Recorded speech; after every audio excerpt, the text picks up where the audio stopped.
We're at the top of our game. We got money in the bank. We got chart-topping singles. We just came off tour. It was traumatizing. What would you do differently if you knew nobody would judge you?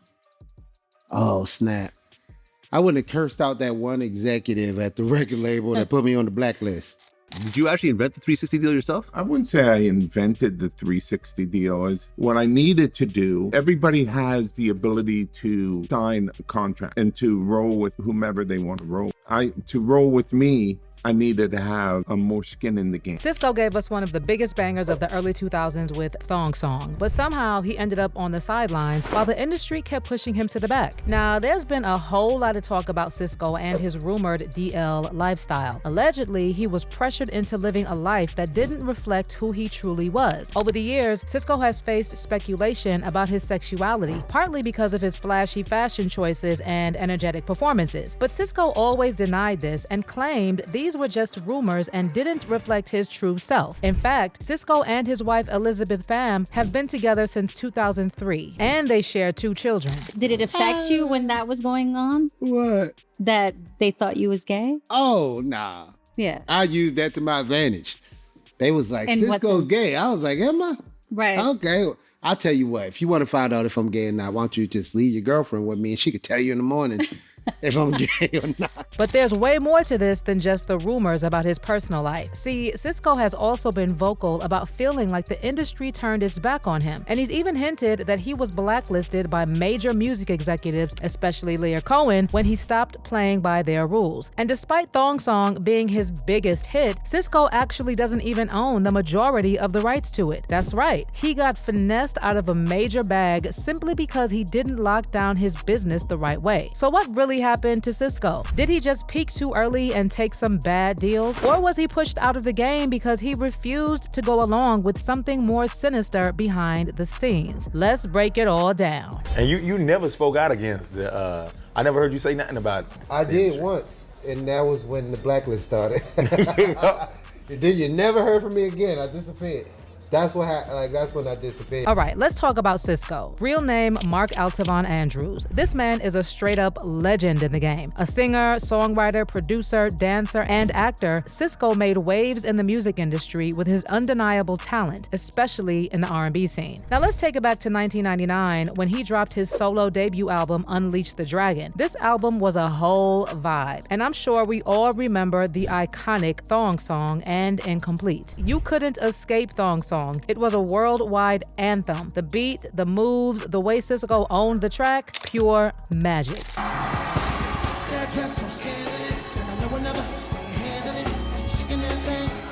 And let's not forget, Sisqó was also the lead singer of the R&B group Dru Hill, where he brought that same energy, making the whole world vibe with his voice and wild dance moves. Sisqó's been putting in work since '95, winning awards left and right with Dru Hill and his solo career. But here's the thing, after all those hits, things started to slow down, and Sisqó found himself fighting to stay in the spotlight. So according to Sisqó, he was blacklisted by the bigwigs in the industry after he started pushing back against the industry's shady politics. He said the tension between him and the higher-ups grew when they started calling him hard to work with, and that split him from the label. Basically, Sisqó wasn't willing to play by their rules, and that's when the doors started closing on him. And it's not just any executive that Sisqó stood up to. It was none other than Leah Cohen, Jay-Z's mentor and a man with a reputation as one of the biggest villains in hip-hop.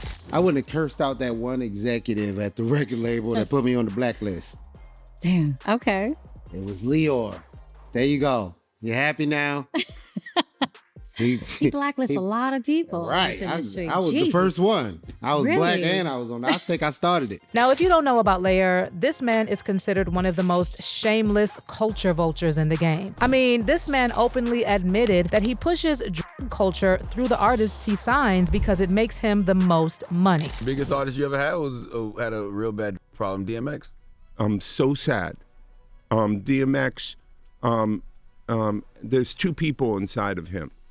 And the Earl is one of the nicest people. I put him up in Lake George.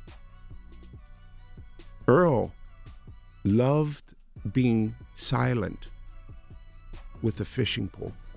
I shit you not. He just would stay on that dock hours and hours and hours and hours.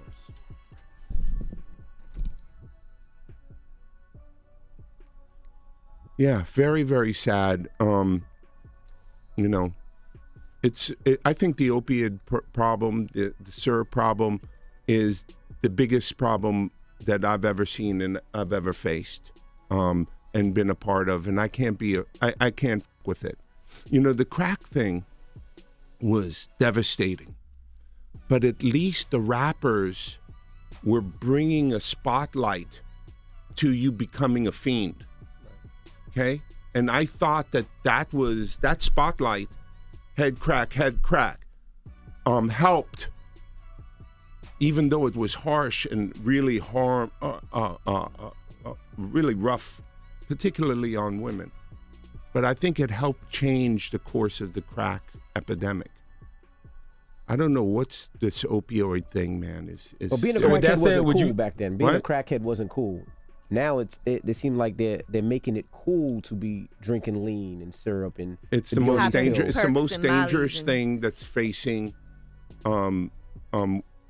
our society. Are you So why sign an artist that would promote that?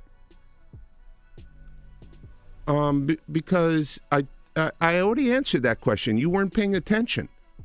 She asked me talent or issues, and I said talent. But I have to. I can't give up on people. You don't think that's hypocritical though? You're saying the It's opioid problem's a problem. opportunistic. Yeah. I got people to feed. I got a business to run. You're gonna make Dame Dash take this clip and call you a culture vulture. But wait, it gets worse. When DMX passed, Lear had the nerve to disrespect X at his own funeral. DMX's send-off event went down in Brooklyn on April 25th, 2021. But Lear didn't even bother to show up in person. Instead, this man sent a recording where he called DMX a gremlin and even said no one was shocked that he OD'd. Like, to say this period is already crazy disrespectful, but to say it at the man's funeral, that's some real evil energy right there. So the race against time was that we all know X is a gremlin and reckless and looking for a wall to crash into. X, if you listen to X, if you see X, his death is no surprise. So knowing everything we know about Lear and his arrogant, cutthroat attitude, it's honestly not hard to believe that he'd blacklist someone like Sisqó for standing up to him. It seems Lear treats artists like they're beneath him, only interested in those who are willing to play by his rules and kiss his ring. And if you dare challenge him or speak out against the shady side of the industry, you're likely to end up on his bad side. And that's where Sisqó found himself. And with how manipulative and power-hungry Lear seems to be, it's clear that he'd do whatever it takes to shut down someone who refuses to be controlled. So according to Sisqó, the relationship between him and Lear went south when he started to oppose certain industry practices and policies. Sisqó mentioned that his disagreements with Lear led to a strained dynamic, and Lear started labeling him as difficult to work with. You get like a young, artist that own a lot, and you got the label that got their people in there that they want to put on and the stuff that they want to do. You got the stuff that you want to do, and then you want your people to eat too. So when you say you got the choreography, or you got somebody to make the clothes, or you already got a studio, then you hard to work with because you want to make sure that your people eat, and that's not the way you play the game. So they'll show you.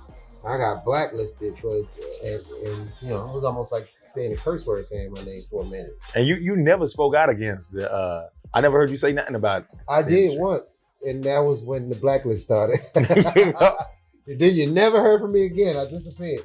That's what happened. That's when I disappeared. The impact of Sisqó's fallout with Lear Cohen and the music industry was so real that it even affected his visibility in major award shows, including BET Awards. According to Sisqó, he was intentionally left out and even erased from the event's history, and he claims it's all because he refused to sell his soul. Dude, they erased me from the BET Awards. I opened the first annual BET Awards. And then when they showed it on TV, I wasn't there no more. That's crazy. Yeah. Behind the music.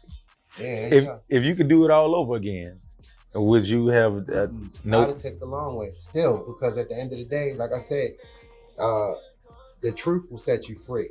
And I ain't do nothing to nobody. I never fell off. I could not do what I do. I just didn't play the game. You know what I mean? Another way of saying it is I didn't sell my soul. At a certain point in your career as an artist, you go to crossroads. You have an opportunity to either sell your soul or not. And I chose the long way. You probably won't even have that job there no more. I'll still be able to sing. But there's another side to this story that hasn't been told much, and it goes way beyond just music politics. For years, rumors have circulated about Sisqó's sexuality, with some claiming he was either gay or bisexual, although Sisqó always shot that down. You know, when Thong Song blew up like crazy, you know, in the song you were wearing the bikini shorts. Who was? And the gay rumors started going crazy on it. Whoa. Like, how did you react with all that? Wait. What? You said in the song I wore bikini shorts. I wore a mankini on Celebrity Big Brother. It was a challenge to for who would be hunk of the house. So I took, it was a high risk, high reward. The girl, the lady said I got the greatest ass on the planet, and she thought I had something stuffed in the front of the mankini. And I won and walked out the house with a crown. So that was the highest rated show in Europe, and I left London with a crown. Hunk of the house, highest rated show in Big Brother, Celebrity Big Brother history. Dru Hill has had the gay rumors associated with him. You talked about this on This Is 50. Yeah, well, the gay rumors is once again unwarranted. When I guess it was because my hair's blonde. Oh, that's right. Everybody dyeing their hair blonde right now. Everybody's rocking leather right now. Everybody's doing everything I did back in the day. Are they gay too? All right. I guess the silence has it. Nobody asked nobody else what they gay, but I'm gay. I'm just a trailblazer, dude. I'm at the top of the list. I take risk because I'm not insecure about myself or my manhood, so I can do, whatever I feel like I want to do to express myself as an artist. But it's not Sisqó's sexuality that we need to focus on here. After all, it's really nobody's business. But Sisqó's downfall in the industry might have a whole deeper, darker reason tied to the shady side of Hollywood and what some executives wanted from him. So the whole sell his soul rumors aren't just about fame or industry drama. According to industry insiders, Sisqó was allegedly pressured into partaking in some weird rituals that went down at industry parties. Allegedly, certain big names in the game were trying to control Sisqó by getting him to do things that would have him on tape and locked in their control. And you can guess what comes next: blackmail. With that kind of leverage, they could make him do anything. We've seen stories like these pop up around other artists, with names like Diddy being linked to these kind of operations. And there are now growing allegations that Diddy might have learned how to control artists through blackmail from his mentors. Allegedly, these tactics go all the way back to the most powerful people in the industry. Think the Davises, and Laird Cohens of the world. Now, Sisqó never officially confirmed these rumors that he was targeted for blackmail, but when he talks about how the industry treated him, how they tried to force him to sell his soul, it's hard to ignore the red flags. It wasn't just about Sisqó refusing to follow the business rules. There were rumors that he was pushed out of the spotlight because he didn't want to get involved in those wild rituals. What makes this whole situation even more messed up is how this type of behavior is passed down from generation to generation. It's a toxic cycle with young and talented artists being held down by executives who are all about power and control. We're talking about the kinds of tactics where your career can be taken from you if you don't submit to their twisted rules. Sisqó's downfall really shines a light on how far some in the business will go to maintain control over artists. But his experience is just the tip of the iceberg. It seems like these same tactics are still being used to this day to manipulate and control young artists. One fan said, Sisqó's situation situation is further proof that being talented and selling records isn't enough to satisfy those people. They want you to do what they want. They want you indebted to them. You get fed how they want you fed. You don't get to choose in their eyes, which is a damn shame because we lost out on a gifted singer who should be considered higher on the list of our greatest black singers. And another person wrote, I wonder, what would it be like if he actually was suspect or gay? The industry would probably blow him up to the stars, but he didn't want to play ball like that, so they went ahead to sabotage his career. This music industry is so scary, they should make a horror film about it. Back in those days, Dru Hill was that group. They're in my top 5 as far as R&B groups from the 90s. I rank them number 3 behind Mint Condition and Jagged Edge. I hope to God that the original members get back together and do a reunion album. But what's your take on Sisqó's downfall? What do you think is the real reason he got blacklisted? Leave your thoughts in the comments and make sure you stick around for this next video.